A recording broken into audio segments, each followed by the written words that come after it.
Hey guys, it's Matt Chandler 943. In today's video, we're going to be checking out the CNJ B-6s Steam Switcher from Atlas. Alright, so like always, the history for this model will be in the video description, so you guys can check it out in addition to the product page, so you can learn more about the engine that we have here. Now, I'll just say it up front that this engine has to be by far the most detailed 060 Steam Switcher I've ever seen. I've seen some MTH Premier models before, and they're very nicely detailed, but this Atlas one is really, really detailed, and it's really, really cool. So without any further ado, let's go ahead and dive on in. Alright, so let's start taking a look at some detail. On the front here, we have these steps, which look really, really good. In the middle here, we have a operating coupler that can be thrown from the Legacy or TMCC remote. Now, this is a TMCC equipped engine, although you can run it with the Legacy system if you choose to. Moving up, we have a coupler cut bar right here, which looks really good. Now, I'm going to stop here and tell you guys that all of the detail on this piece is very, very fragile. So just be extremely careful when you handle this engine or look at any of the detail. And I really wouldn't mess with it too much because you might break something, and that would suck. So let's move on now. Moving up some more, we have the Smokebox Front with the 107 road number. We have a whole bunch of rivet detail around the smoke box. We also have the hinges. Now, the door does not open, and like I said, don't try to play with it, but it sure looks good nonetheless. We have an operating headlight right up here, and then we have lighted number boards on either side. Moving along the side of the model here, you can see we have the very nicely done running gear. We also have the very nicely done cylinder, which looks great. And then under the cab, bring the light over, you can see all the wonderful detail. As you guys can see, it just looks great. It looks even better on the other side, which we'll take a better look at in a minute. You can also see the ash pan with the rivets on it. It just looks amazing. Moving up to the top side of the engine here, we have the builder's plate, which looks really good. We have the walkway, and of course the walkway does have safety tread on it, and it looks amazing. We have this generator piece right here, which looks great. And if I was to bring the light over here, you can see we have a whole bunch of piping detail. It looks amazing. And then we also have the handrail here. Next we have the cab, and just like the underside of the cab is extremely detailed. We have these windows right here. Now these do open and close, but I would, like I said, not really play with them too much because you don't want to damage them in any way. We have a whole bunch of rivet detail all around the side of the cab here. We have the road number 107, and then we also have the B-6s distinction. Now, right up in this area here, right here, you can install some sunshades on the side of the cab if you want to.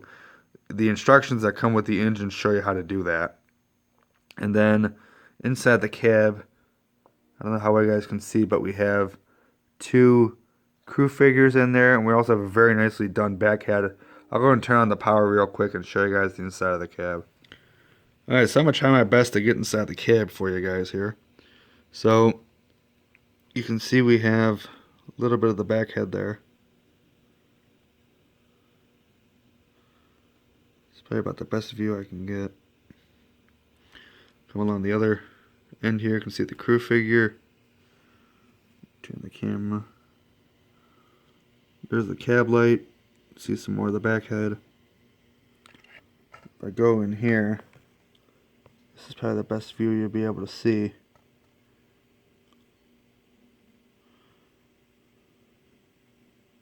It's about as in focus as it'll get. But you can see it looks amazing in there. And then also, separately packaged with the engine is this cab curtain piece. It looks really cool. Then you can see the deck plate there.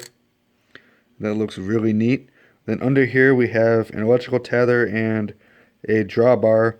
And of course the tether allows the electronics in the engine and tender to communicate. Then the drawbar of course connects the engine and tender together. Now you got to be careful with the tether because sometimes it can come out. And you'll notice it because sometimes the engine will run erratically or not run at all. And sometimes the whistle will blow all the time, and essentially the tether just came undone a little bit, and all you gotta do is turn it over and rehook the tether back in, and then you're good to go. Alright, so coming up on top of the engine here, we have a feed water heater. We have a smokestack, and of course this does contain an operating smoke inside it. And to load your fluid, you just pour the fluid right down the stack. Now, the smoking in this thing does not puff and sync with the chuffs. It's just on or off, but it still looks good anyway. Right here, we have a sand dome right here. We have a brass bell with a pull cord that goes back to the cab. You can see it there. There it is right there. And then we have a whistle, and that has a cord that goes back to the cab. That's that one right there. Now, my only downside with the whistle, it's not painted gold, so you really can't see it very well. But it's there anyway. I have a steam dome right here. Another sand dome. Got some pop-off valves back here.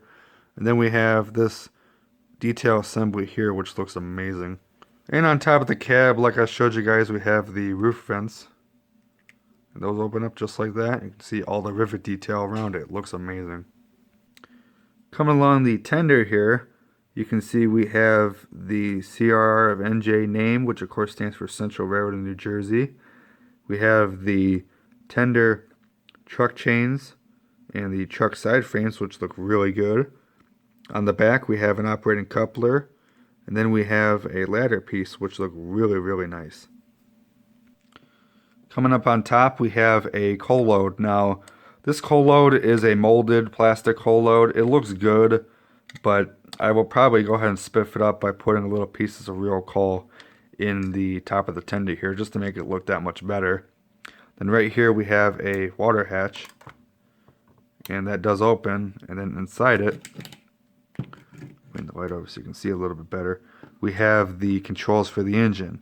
We got the sound, no sound switch, the cruise control, run program, smoke switch, and the volume control here. Then also we have a backup light with the lighted number boards on it. Alright, so that takes care of the review part of the video. So now we'll go ahead and turn the power on and run this engine. Alright, so now we're ready to get this engine going. Now, one thing we'll do before we get this engine rolling is I'll give you guys my favorite feature. Now, my favorite feature on this engine is a no-brainer, and that is all of the separately applied details on the engine, especially around the cab area. You know, like I said, that cab area has just so much good detail on it that it's unbelievable. So all the detail on this thing is definitely my favorite feature. So now what we'll do is we'll go ahead and turn the engine on and run it. Alright, so now we're ready to get going.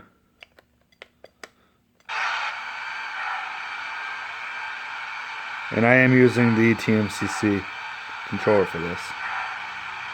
So here's the whistle.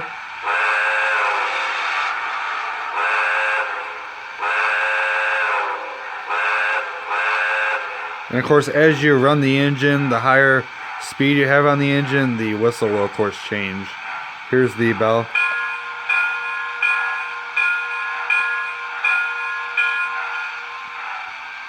Here's the blow-off sound. And here's the steam release. Next up we have some of the crew talk. Now the crew talk is Rail Sounds 4, so it's not the best and it's not personalized, so it doesn't have the CNJ 107 in the crew talk, which would be kind of nice. But you know what? The overall sounds on this engine are pretty good. And you know, like I said, the detail on this engine really makes it a showstopper, even if it's just kind of slowly running back and forth in the yard. It's really cool. So let me go and give you guys the crew talk. Give it to you one more time here. As you can hear, it's that walkie-talkie type of thing. And then here's the tower com. You are cleared for departure. And lastly, here's the couplers. And the rear one.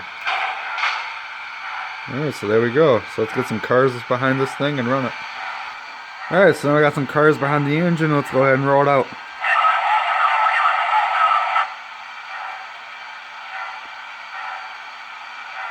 are cleared for departure.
Alright guys, that about wraps it up for this review. As you guys saw, this engine is very well detailed and runs and sounds fantastic.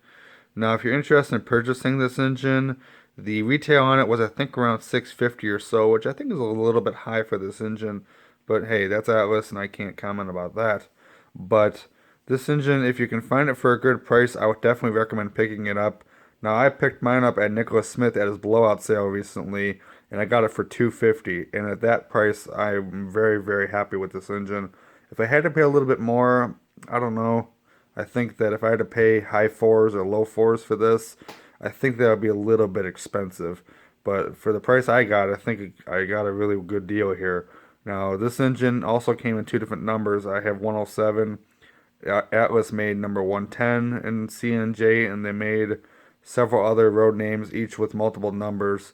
So I'm sure there's a road name you can find that would suit your fancy. But this engine's really cool in any name you decide to get it in. Now, that's going to wrap it up for this review. So I'll see you guys. I'm Matt, channel number 943.